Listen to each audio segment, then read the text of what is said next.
Selamat pagi anak-anak, kembali lagi kita dalam pembelajaran agama Katolik, pelajaran ke-8, Allah menyampaikan 10 firman-Nya sebagai pedoman hidup.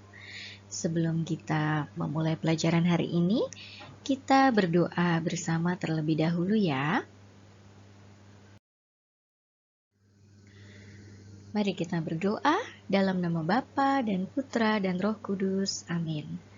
Allah Bapa di surga, terima kasih atas 10 firman yang Engkau berikan kepada kami sebagai pedoman hidup kami. Semoga melalui pelajaran hari ini, kami semakin mampu mewujudkan dan melaksanakan 10 perintah-Mu dalam hidup kami sehari-hari. Amin. Dalam nama Bapa dan Putra dan Roh Kudus. Amin.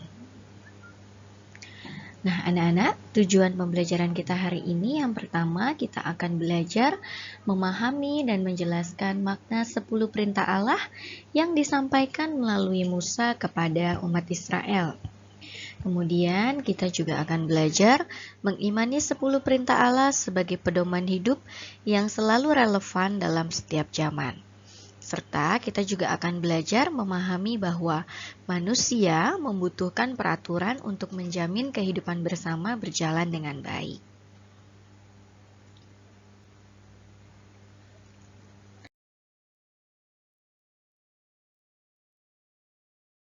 Nah, sekarang coba anak-anak perhatikan gambar-gambar berikut ini.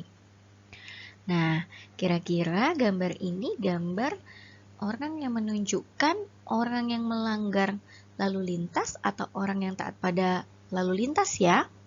Coba dilihat. Ya betul, ini adalah gambar yang menunjukkan orang taat pada lalu lintas. Di sini kita bisa melihat bahwa pengendara sepeda motor menggunakan kelengkapannya dengan baik, menggunakan helm, jaket, dan lain sebagainya.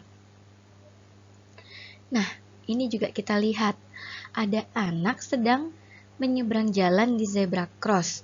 Menurut anak-anak, ini gambar tentang orang yang melanggar lalu lintas atau orang yang taat pada lalu lintas ya?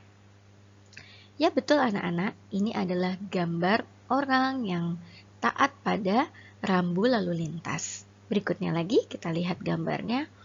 Wah, di sini ada gambar orang yang sedang mengendarai mobil. Kita lihat nih pengendara sepedanya juga sedang mendengarkan musik ya melalui earphone-nya. Lalu si pengendara mobil juga menerobos lampu merah.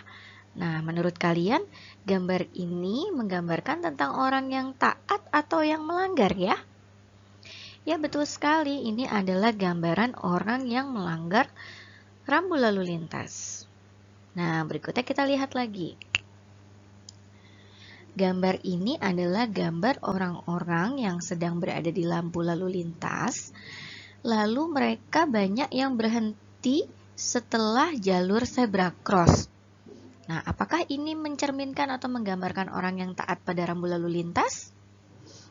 Tentu saja tidak ya anak-anak. Nah, pada keempat gambar ini kita bisa tahu bahwa walaupun sudah ada peraturan, tetapi tetap saja ya masih banyak orang yang melanggar peraturan-peraturan tersebut. Nah, hari ini kita akan belajar nih. Sebagai manusia, kita selalu hidup bersama dengan orang lain. Oleh sebab itu, manusia disebut sebagai makhluk sosial. Dengan hidup bersama orang lain, kita bisa saling bantu, saling melengkapi dan saling menolong satu sama lain.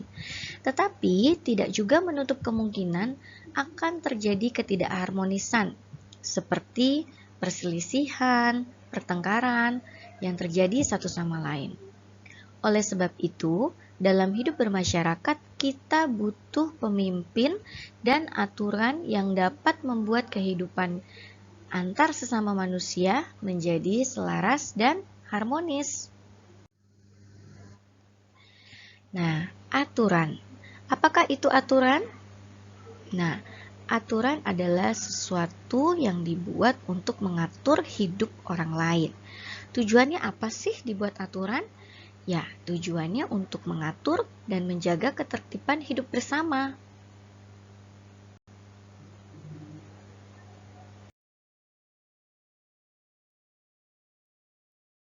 Kita lihat.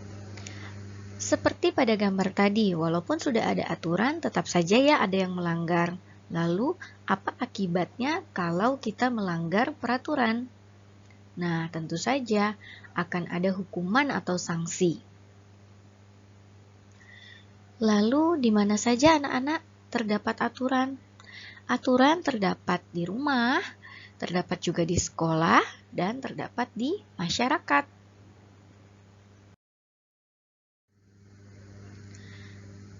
Masyarakat kita butuh pemimpin dan aturan. Pemimpin dan aturan digunakan dalam hidup bersama supaya mencapai tujuan dan cita-cita bersama. Begitupun juga dengan bangsa Israel. Bangsa Israel yang dijajah oleh bangsa Mesir butuh sosok pemimpin dan aturan. Karena apa sih?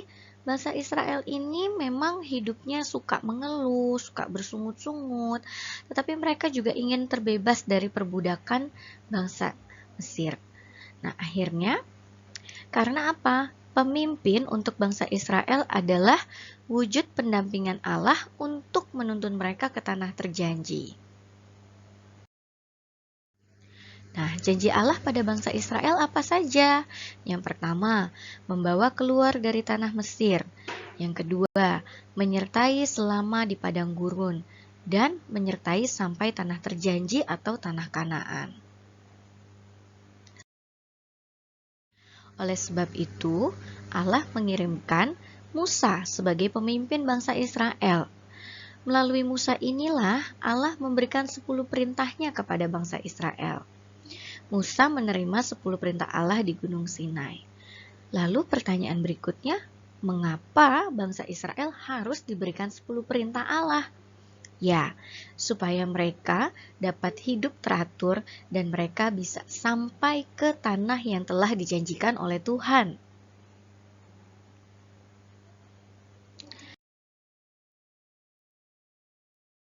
Lalu, apa saja isi 10 perintah Allah itu? Yang pertama, jangan menyembah berhala, berbaktilah kepadaku saja dan cintailah aku lebih dari segala sesuatu. Yang kedua, jangan menyebut nama Tuhan Allahmu dengan tidak hormat. Yang ketiga, kuduskanlah hari Tuhan. Yang keempat, hormatilah ibu bapamu. Yang kelima, jangan membunuh. Yang keenam, jangan berzina. Yang ketujuh, jangan mencuri. Yang kedelapan, jangan bersaksi dusta tentang sesamamu. Yang kesembilan, jangan mengingini istri sesamamu. Dan yang kesepuluh, jangan mengingini milik sesamamu secara tidak adil. Jika kita lihat, perintah Allah yang pertama dan ketiga, ini adalah isinya berhubungan antara Allah dengan manusia. Sedangkan perintah Allah keempat dan ke-10 isinya tentang hubungan manusia dengan sesama. Nah, seperti yang Ibu katakan tadi ya, peraturan atau perintah yang Allah berikan ini juga tujuannya agar manusia dapat hidup selaras dengan ciptaan Allah yang lainnya. Sehingga terjadi kedamaian, terjadi keharmonisan satu sama lain. Nah, demikian pembelajaran hari ini. Setelah itu, anak-anak bisa lihat tugasnya masing-masing pada platform yang diberikan oleh guru. Terima kasih, Tuhan memberkati.